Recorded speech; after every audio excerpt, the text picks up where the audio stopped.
5 minutes later.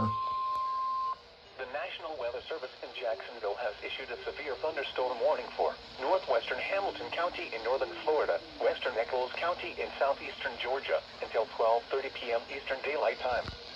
At 11:39 a.m. Eastern Daylight Time, a severe thunderstorm was located near Blue Springs or near Jennings, moving northeast at 35 miles per hour. Hazard, 60 miles per hour with gusts and quarter-size hail. Source, radar indicated. Impact, hail damage to vehicles is expected.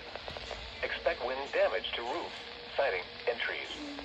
Locations impacted include Jennings, Steubenville, and Blue Springs. For your protection, move to an interior room on the lowest floor of a building.